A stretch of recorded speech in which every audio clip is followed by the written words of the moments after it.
أشهد أن لا إله إلا الله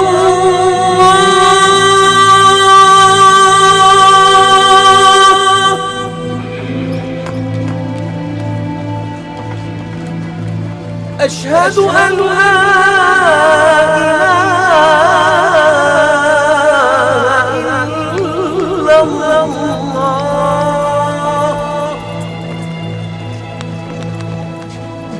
أشهد أن محمدًا رسول الله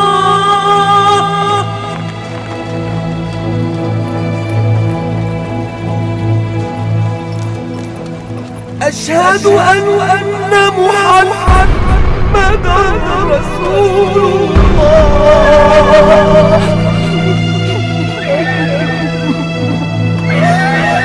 حي على الصلاة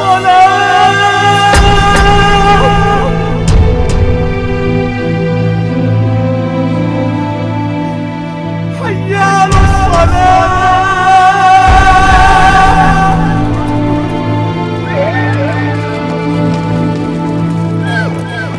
حي على الفلاح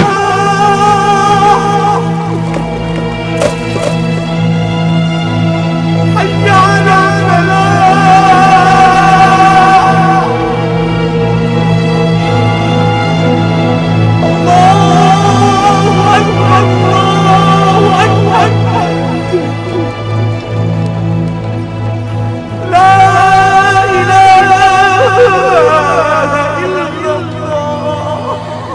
من كان يعبد محمدا فإن محمدا قد مات، ومن يعبد الله فإن الله حي لا يموت.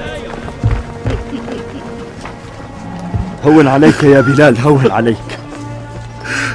ونعم الرفيق الأعلى صاحبا للرسول يا بلال.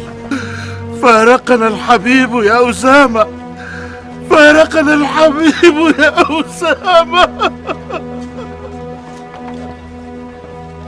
هيا إلى الصلاة يا بلال، هيا إلى الصلاة. هي وصية رسول الله صلى الله عليه وسلم إلى يوم القيامة. هيا.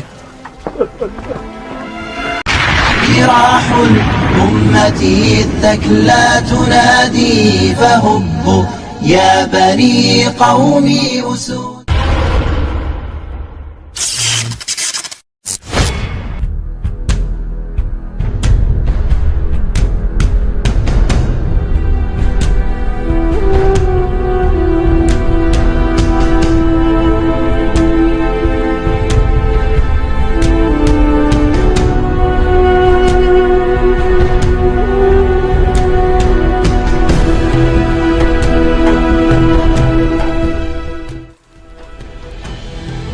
Sepekan sebelum wafat, Rasulullah baru saja kembali dari ziarah makam para sahabat atau baki.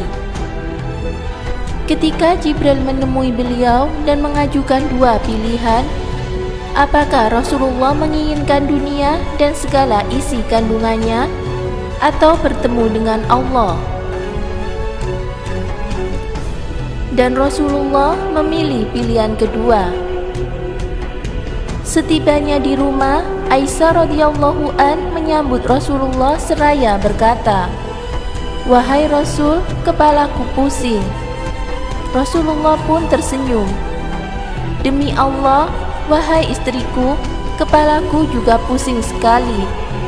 Lalu Rasulullah bertanya kepada Aisyah sambil bersenda gurau, "Apa yang menjadi beban pikiran bila engkau meninggal duluan sebelum aku?" Sambil bersenda mesra, Aisyah menjawab, "Demi Allah, jika kemudian wahai Rasulullah, engkau tinggal kembali ke istri-istrimu yang lain." Rasulullah tersenyum mendengar jawaban Aisyah, dan beliau tidur pada malam itu dalam keadaan sakit. Inilah permulaan sakit Rasulullah yang menyebabkan wafatnya beliau. 5 hari sebelum wafat. Seperti biasanya, Rasulullah mengunjungi istri-istrinya secara bergiliran. Dan setibanya di rumah Maimunah radhiyallahu an, sakit beliau tiba-tiba bertambah parah. Lalu Rasulullah memanggil istri-istrinya untuk berkumpul. Ia meminta izin agar boleh dirawat di rumah Aisyah radhiyallahu an. Keadaan Rasulullah semakin parah.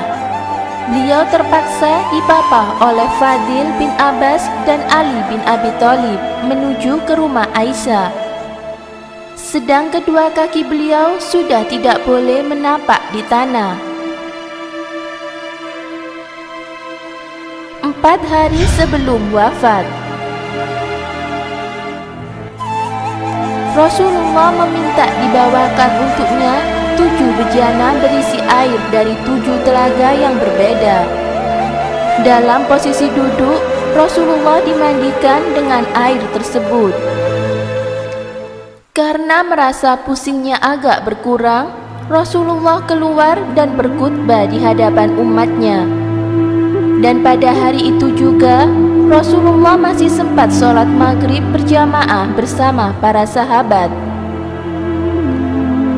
Itu merupakan khutbah terakhir Rasulullah dan sholat terakhir beliau bersama para sahabat dan pengikutnya.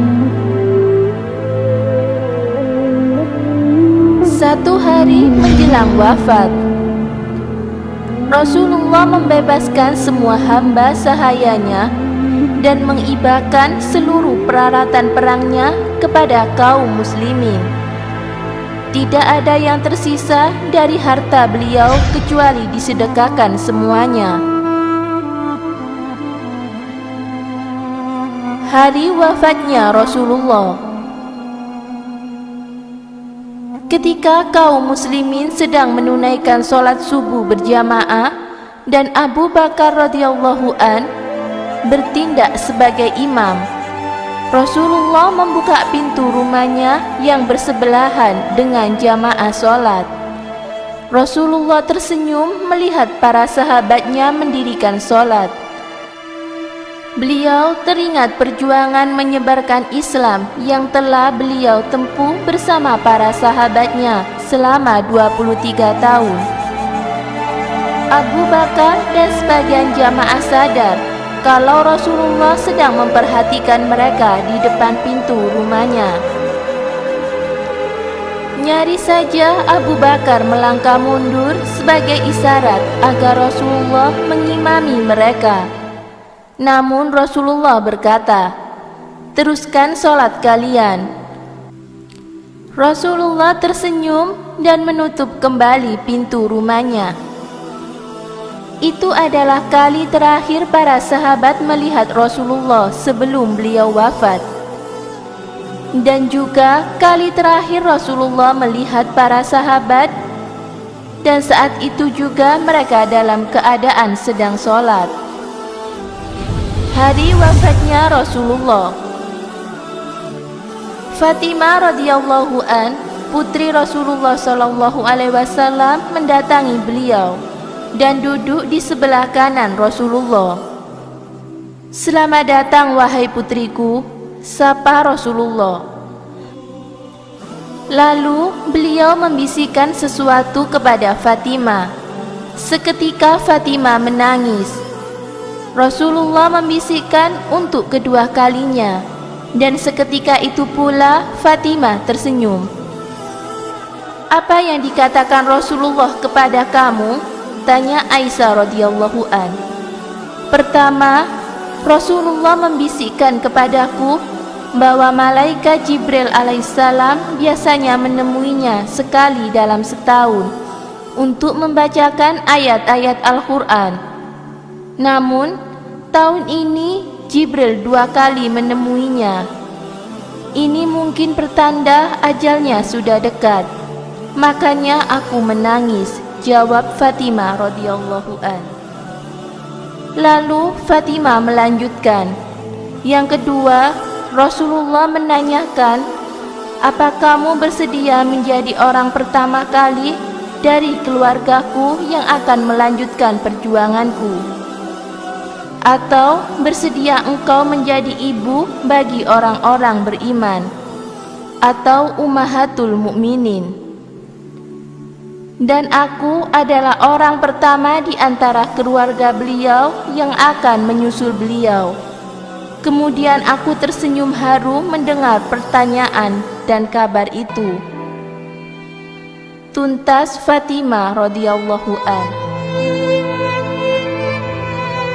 Ini adalah dialog terakhir antara Rasulullah dengan putri tercintanya, Fatimah. Saat-saat wafatnya Rasulullah. Di saat-saat terakhir datang Abdurrahman bin Abu Bakar atau kakak dari Aisyah radhiyallahu an. Dan ia membawa siwak atau kayu yang biasa digunakan untuk membersihkan gigi. Aisyah melihat Rasulullah memperhatikan siwak tersebut, dan lewat isyarat istrinya tahu kalau beliau sepertinya ingin bersiwak ketika itu. Aisyah radhiyallahu an langsung tanggap dan mengambil siwak untuk Rasulullah. Lalu Rasulullah bersandar di pangkuan Aisyah, dan bersiwak adalah pekerjaan Rasulullah yang terakhir sebelum menemui ajalnya.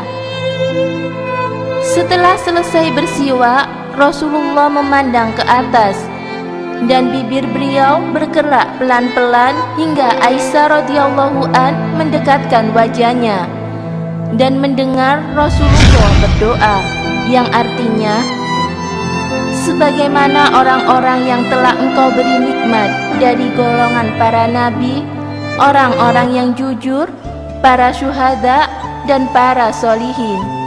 Wahai Allah, ampunilah dosaku, sayangilah aku, dan pertemukan aku denganmu, kekasihku yang maha tinggi. Wahai Allah, kekasihku yang maha tinggi. Wahai Allah, kekasihku yang maha tinggi. Wahai Allah, kekasihku yang maha tinggi. Selesai membaca doa di atas, Rasulullah membasuh wajahnya dengan air yang berada di sisi beliau dan kembali melafadzkan yang artinya, sesungguhnya kematian itu akan menghadapi sakaratul maut. Wahai Allah, kekasihku yang maha tinggi. Wahai Allah, kekasihku yang maha tinggi. Wahai Allah, kekasihku yang maha tinggi. Pada saat malaikat ingin mencabut nyawa beliau masih memikirkan umat-umatnya. Ummati, ummati, sampai begitu sayangnya Rasulullah pada umatnya. Lalu Rasulullah pun menghembuskan nafas terakhirnya. Anas bin Malik radhiyallahu an mengisahkan, tiada hari yang paling indah dan cerah selain hari kedatangan Rasulullah ke Madinah, dan tiada hari yang lebih mendung dan muram daripada hari ketika Rasulullah sallallahu alaihi wasallam wafat di Madinah. Wallahu a'lam bishawab.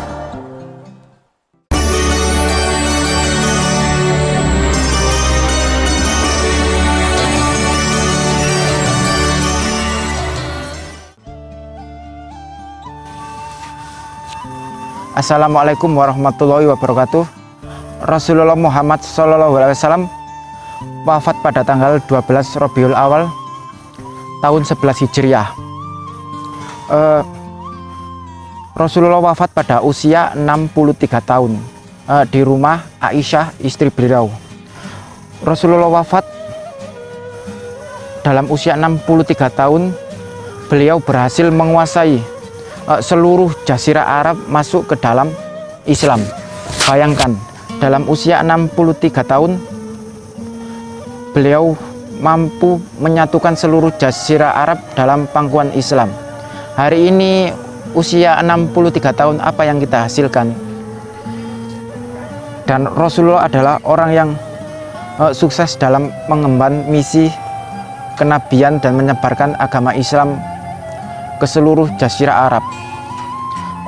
Meski Rasulullah menjelang akhir hidupnya, beliau sakit panas demam selama 13 atau 14 hari, beliau sempat untuk menjalankan sholat. Dalam satu riwayat disebutkan setelah sadar dari pingsan Rasulullah, sholat dipandu dengan Ali bin Abi Thalib dan Abbas bin Abdul Muthalib mengemani sholat subuh, walau badan beliau belum fit.